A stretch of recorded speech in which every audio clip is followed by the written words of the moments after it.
El cielo sobre Alemania en 1944 parecía una gigantesca cinta transportadora de la muerte. Imagínense esta imagen. Un horizonte lleno de puntos de acero. Son más de 1000 bombarderos pesados aliados, fortalezas voladoras B-17 y Liberators. Están acompañados por cientos de cazas Mustang y Thunderbolt. El aire literalmente vibra con el zumbido de miles de motores de pistón. Los aliados se sintieron dueños de la situación. Caminaban en filas densas y uniformes, confiados en que cualquier intento de ataque por parte de la Luftwaffe sería ahogado por el fuego de cientos de torretas defensivas. Nadie esperaba ese día que el conocido mundo de la aviación se hiciera añicos en unos segundos. De repente, un sonido completamente diferente interrumpió el monótono rugido de los motores. Antinatural, penetrante, que recuerda al silbido del metal al romperse, o a la furiosa exhalación de una bestia gigante. Los pilotos de escolta apenas tuvieron tiempo de notar las extrañas siluetas de inusuales hélices en los espejos retrovisores. Estos autos no se acercaban más. Salieron de la nada. Un segundo después, la columna central de bombarderos se convirtió en un caos de fuego. Se trataba de Messerschmitt inusuales del tipo 109 o Focke-Wulf, a los que los americanos estaban acostumbrados.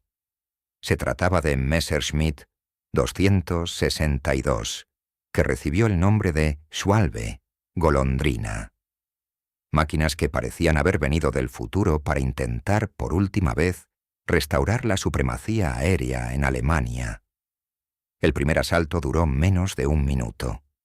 Los cohetes alemanes se deslizaron a través de la formación a velocidades que parecían imposibles. Los 4 cañones MK-108 de 30 milímetros en la punta de cada Swallow escupieron proyectiles pesados que atravesaron la piel de aluminio de los bombarderos como si fueran papel.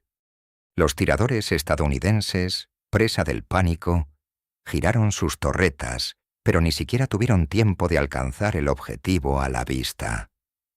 Messerschmitt se elevó hacia el cielo antes de que apretaran el gatillo.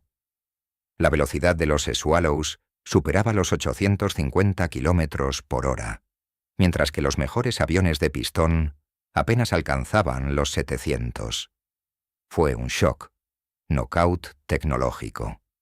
El mundo entró repentinamente en la era del jet, pero detrás de este triunfo se escondían años de dolor, errores de diseño, intrigas políticas y dramas personales. ¿Cuál fue el viaje de este pájaro de acero desde la mesa de dibujo hasta el cielo ardiente del 44? ¿Por qué, teniendo tal ventaja, Alemania no pudo aprovecharla? Hoy nos sumergimos en la historia del proyecto más ambicioso y, quizás, más trágico de la historia de la aviación mundial. La historia del ME-262 comenzó mucho antes de las primeras salvas de la guerra, en las tranquilas oficinas de las universidades y laboratorios alemanes a mediados de los años 30. Mientras el resto del mundo perfeccionaba el motor de pistón, un grupo de ingenieros visionarios alemanes decidió que la hélice era un callejón sin salida. El principal profeta de la nueva era fue el joven y talentoso físico Hans von Ohayen. Su idea fue revolucionaria y al mismo tiempo aterradora: abandonar los pistones y cilindros en favor de una turbina de gas. El principio era simple en teoría, pero increíblemente complejo en metal. El aire se aspira por delante, se comprime mediante un compresor, se mezcla con queroseno en la cámara de combustión y se enciende. Los gases calientes salieron disparados a través de la boquilla con una fuerza monstruosa, empujando el avión hacia adelante. Era pura energía. Al mismo tiempo, Frank Whittle luchaba con el mismo problema en Gran Bretaña. Las dos grandes naciones estaban cabeza a cabeza, sin sospechar que el destino de millones de personas dependería del resultado de esta carrera técnica. En 1939, unos meses antes del estallido de la Segunda Guerra Mundial, el Ministerio del Aire alemán emitió un encargo ultrasecreto para el desarrollo de un caza propulsado por un jet. El proyecto recibió la designación de código 1065. Dos corporaciones poderosas lucharon por el contrato: Heinkel y Schmidt. Ernst Heinkel fue el primero en volar el avión X-178, pero el ministerio confió en el proyecto de Wilhelm Mr. Schmidt. ¿Por qué? Porque sus ingenieros propusieron algo radical: un ala en flecha. En esos años, nadie entendía realmente la física de las velocidades transónicas, pero la inducción le dijo al equipo de Schmidt que para volar realmente rápido, las alas tenían que estar inclinadas hacia atrás. Esta solución se convertiría en el estándar para toda la aviación futura, pero en 1939 parecía un experimento peligroso. El desarrollo enfrentó lo que hoy llamamos una barrera material. Los motores Yuma-004, diseñados para el avión, funcionaban al límite de sus capacidades físicas. La temperatura dentro de la turbina era tan alta que el acero ordinario se derretía o deformaba después de unos minutos de funcionamiento. Se necesitaban metales raros: níquel, cromo, cobalto. Pero Alemania ya estaba bajo bloqueo, y estos recursos fueron catastróficamente, no fue suficiente. Los ingenieros tuvieron que inventar aleaciones sucedáneas, lo que hizo que los motores fueran caprichosos y de corta duración. La vida útil de los primeros motores fue de solo 10 a 20 horas, una cifra ridícula para una guerra. A los problemas técnicos se sumó el factor humano en la cúspide del gobierno. Hermann Göring, que dirigía la Luftwaffe, era un hombre de la vieja escuela. Le encantaban los desfiles, los premios y los aviones de pistón que entendía. Los motores a reacción le parecían juguetes sospechosos que consumían demasiado combustible y recursos. La financiación para el proyecto se recortaba constantemente. Wilhelm Messerschmitt, un hombre con un carácter fuerte y enormes ambiciones, tuvo que literalmente masticar cada marca y continuar investigando por cuenta propia, ocultando a algunos funcionarios la verdadera escala del trabajo. Ha llegado la primavera de 1941. El primer fuselaje M, E-262, estaba listo, pero hubo una vergüenza. Los motores a reacción prometidos por Junkers aún no se han probado. Para no quedarse de brazos cruzados, los ingenieros recurrieron a un truco. En el morro del avión se instaló un motor de pistón convencional, Yuma 210 con hélice. Parecía ridículo. Avión futurista con nariz de tecnología antigua. En la cabina estaba sentado el piloto de pruebas Fritz Wendel. Más adelante en sus memorias, la describe como la experiencia más extraña de su vida. El coche era pesado, la visibilidad era mala debido al largo morro, y el motor de pistón apenas podía arrastrar la estructura, diseñada para velocidades enormes. Sin embargo, el vuelo resultó ser lo principal. La aerodinámica del E-262 es ideal. El avión obedeció los controles impecablemente.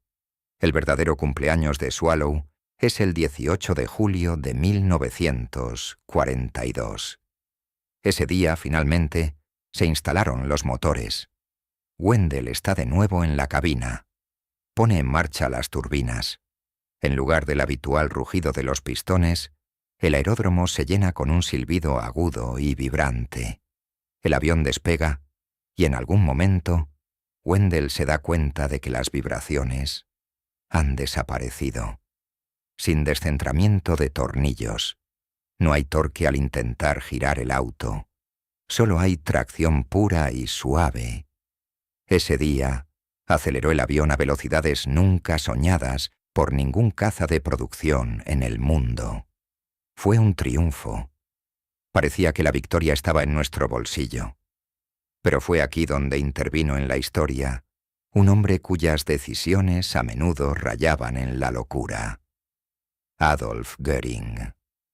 A finales de 1943 le mostraron el M-262. El Führer, obsesionado con la idea de vengarse del bombardeo de ciudades alemanas, solo hizo una pregunta. ¿Podría este avión transportar bombas? Los diseñadores, mirando hacia abajo, respondieron que, en teoría, sí, si se instalan soportes externos. Hitler entró en éxtasis.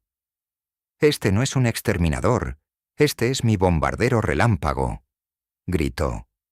Los generales de la Luftwaffe estaban horrorizados. Adolf Galland, comandante de la aviación de combate, trató de demostrar que usar el M-262 como bombardero era como enganchar un caballo de pura sangre a un carro pesado. La velocidad disminuirá, la maniobrabilidad desaparecerá y la precisión del bombardeo a tales velocidades será insignificante. Pero Hitler se mantuvo inflexible. Prohibió incluso mencionar el M-262. Esta decisión retrasó un año más la aparición masiva del avión en los cielos, un año que resultó fatal para Alemania. Cuando la situación en los frentes se volvió crítica, en abril de 1944, la Luftwaffe comenzó, en secreto con el Führer, a formar las primeras unidades de caza basadas en el M-262. El primer comandante fue Werner Terfelder, un as experimentado. Un avión que vuela una vez y media más rápido que todos los demás.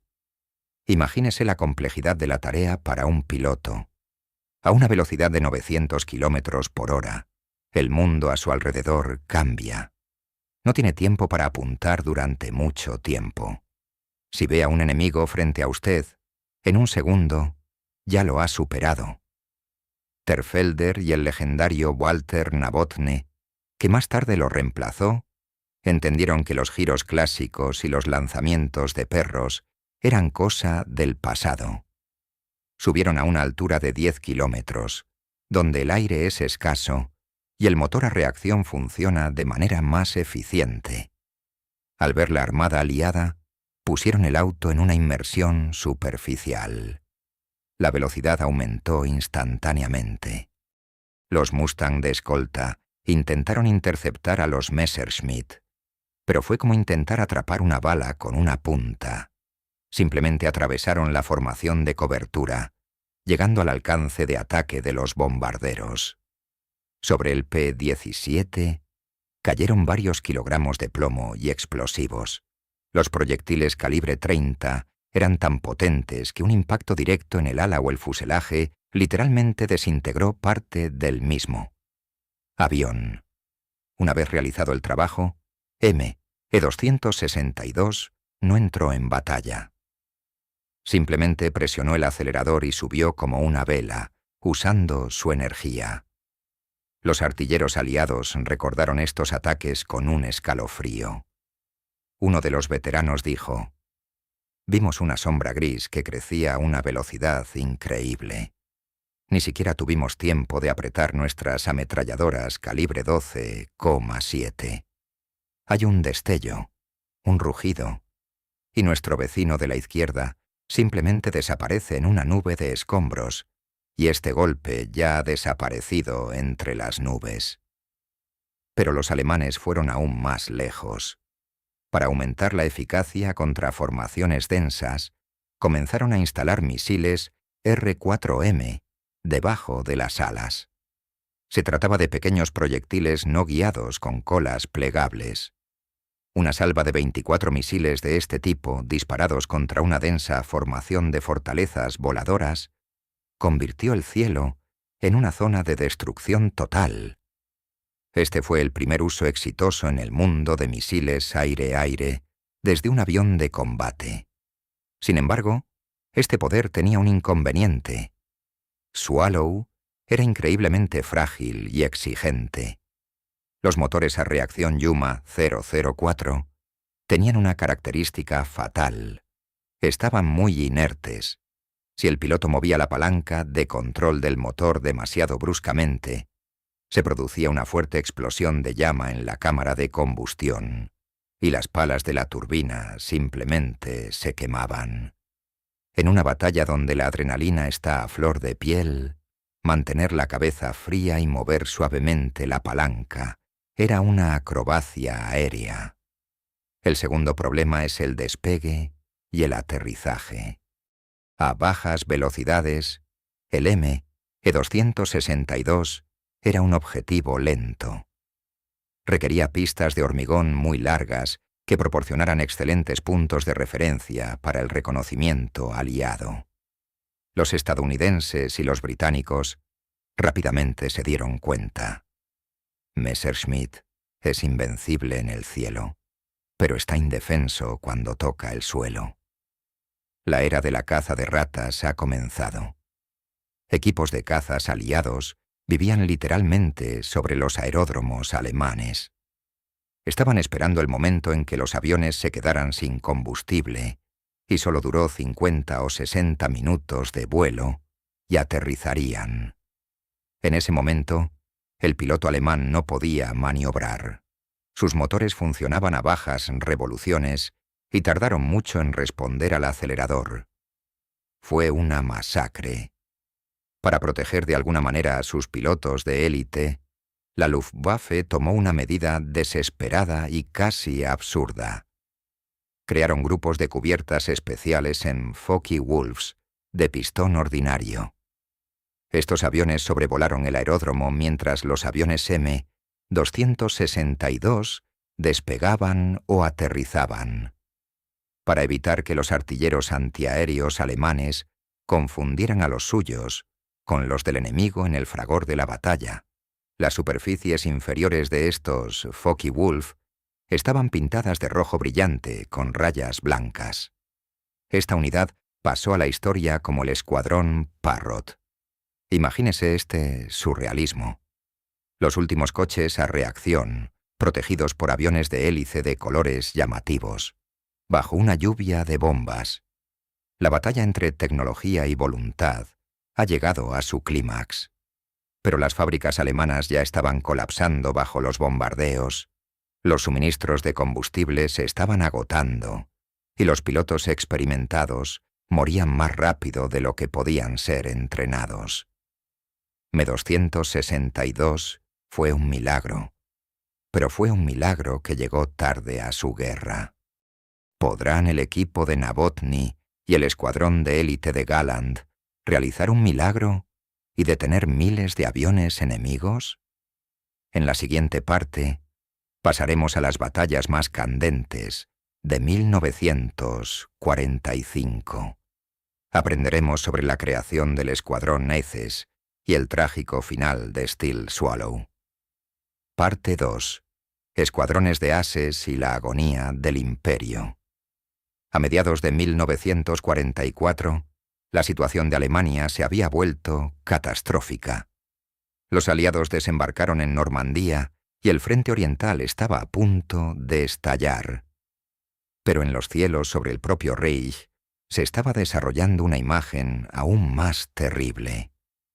Durante el día, el cielo se volvió negro debido a las fortalezas estadounidenses, y por la noche, los Lancaster británicos convirtieron las ciudades en lagos de fuego. En ese momento, se suponía que el Swallow Mi-262 se convertiría en ese arma milagrosa que cambiaría las reglas del juego. Pero en lugar del triunfo, comenzó el caos. La mayor tragedia de este avión fue la pérdida de Walter Novotny, uno de los más grandes ases de la historia.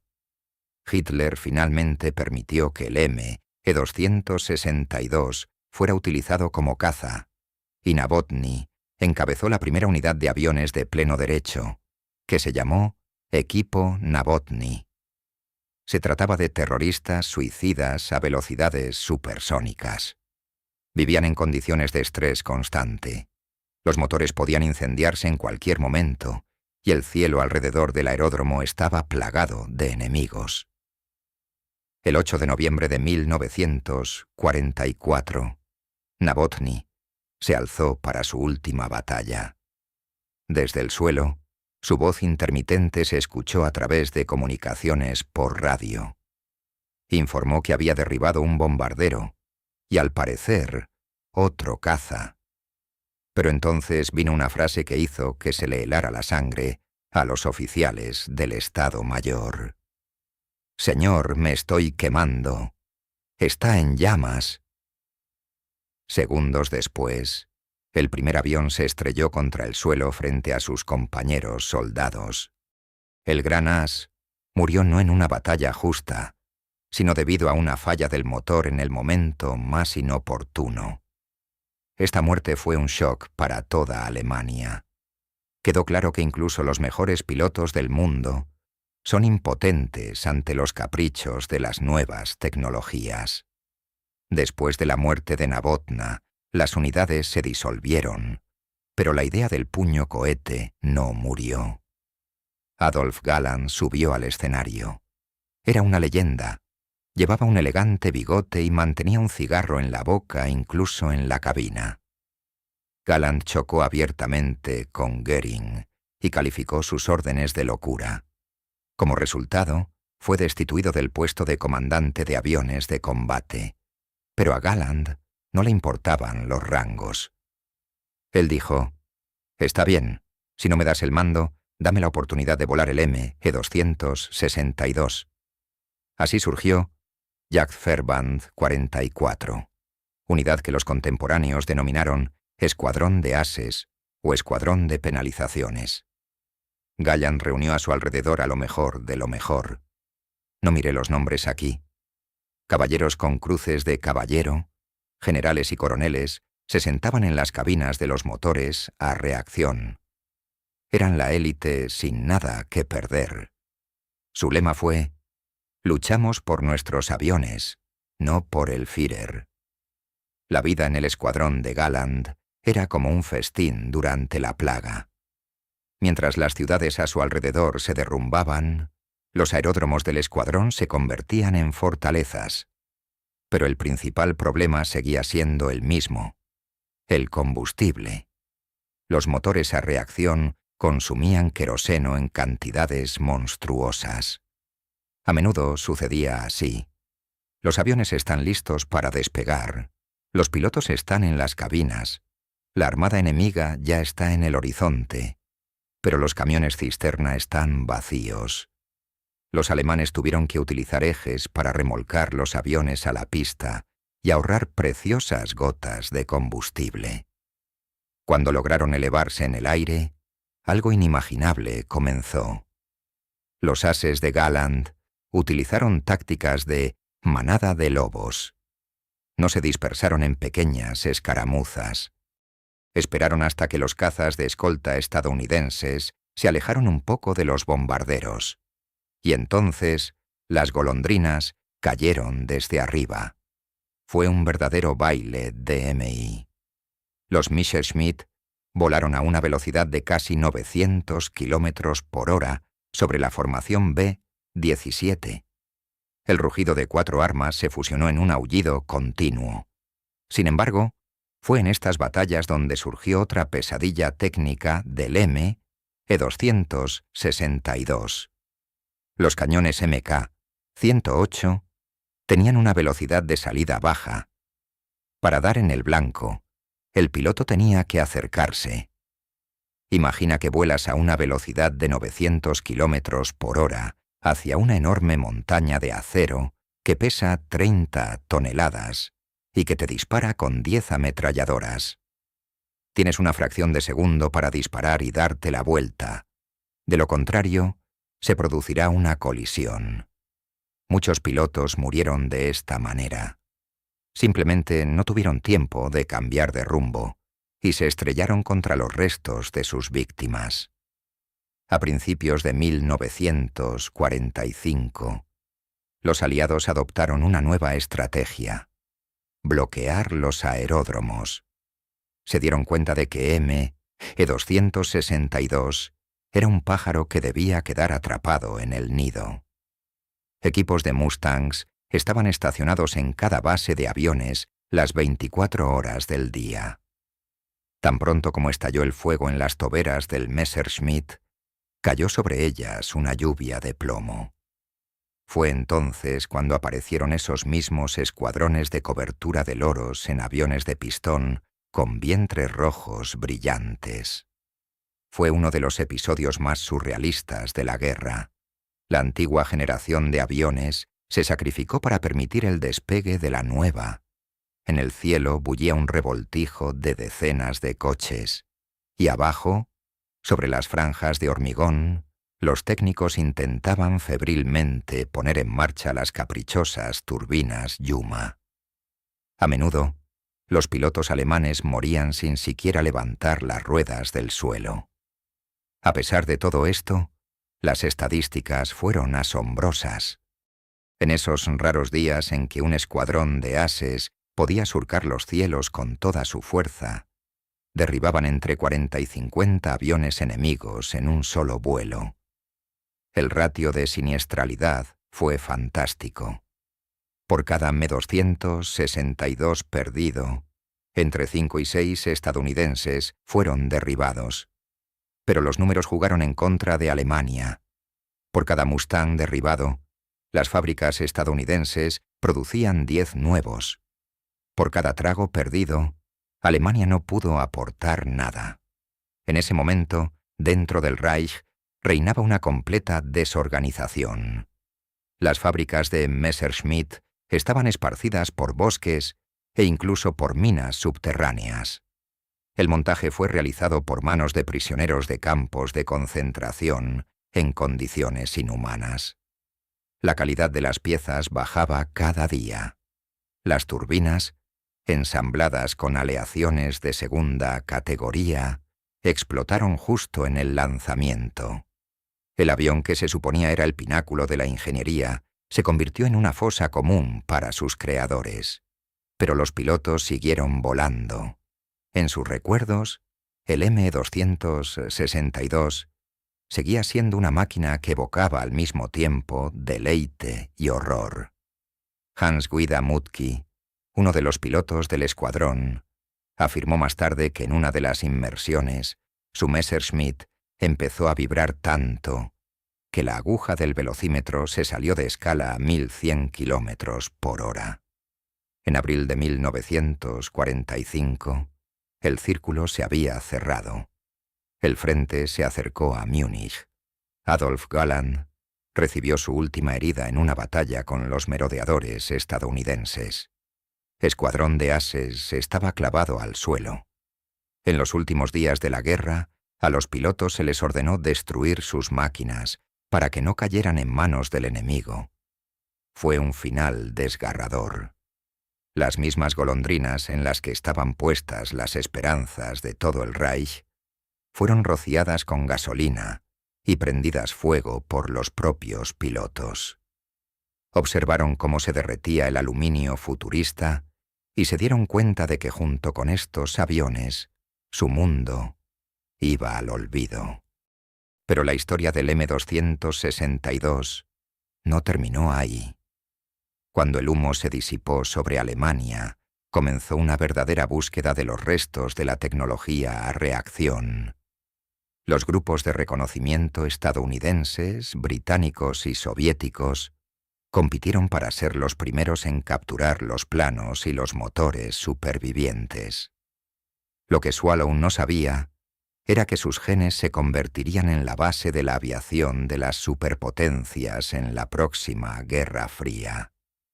En la parte final te contamos cómo el M-262 cambió la apariencia de los aviones soviéticos y estadounidenses y por qué se pueden encontrar sus huellas en los cazas modernos. Tercera parte. El legado de la golondrina.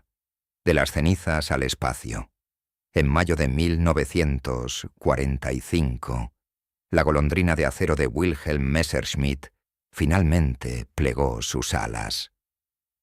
Cuando los tanques soviéticos entraron en Berlín y las tropas estadounidenses ocuparon el sur de Alemania, islas de los aviones más rápidos del mundo, se quemaron en aeródromos boscosos y minas abandonadas. Pero fue en ese momento, cuando la guerra terminó oficialmente, cuando comenzó otra batalla. Batalla por cerebros y dibujos. Los antiguos aliados de la URSS, Estados Unidos, Gran Bretaña y Francia, se han convertido en feroces competidores. El equipo de reconocimiento estaba recorriendo Alemania en busca de un objetivo específico: la tecnología a reacción. Estaba claro para todos que quien fuera el primero en dominar el legado de E-262 dictaría los términos en el nuevo mundo. Hoy en día solo quedan unos pocos E-262 auténticos en el mundo. Se encuentran en los museos bajo una gruesa capa de vidrio, fríos y silenciosos. Pero cuando los miras, es difícil evitar la sensación de que este automóvil todavía parece moderno. Sus líneas rápidas y el perfil de tiburón del fuselaje capturan la audacia de los ingenieros que se atrevieron a mirar más allá del horizonte de posibilidades de su tiempo. Mr. Smith, M-262 es una gran lección de historia. Impomosi demostró que ni siquiera las armas más avanzadas pueden salvar a un régimen construido sobre la tiranía y la locura. Pero también mostró de lo que es capaz el genio humano cuando se esfuerza por alcanzar una velocidad imposible. La golondrina de acero no ganó la guerra, pero siempre cambió los cielos de nuestro planeta. Cada vez que escuche el silbido de un avión de pasajeros en el cielo, recuerde que este sonido sonó con fuerza por primera vez en 1944 sobre la Europa en llamas. Era el sonido de un futuro que llegó demasiado pronto para algunos y justo a tiempo para toda la humanidad. La historia de la golondrina ha terminado, pero su vuelo continúa en todos los motores a reacción de nuestro tiempo.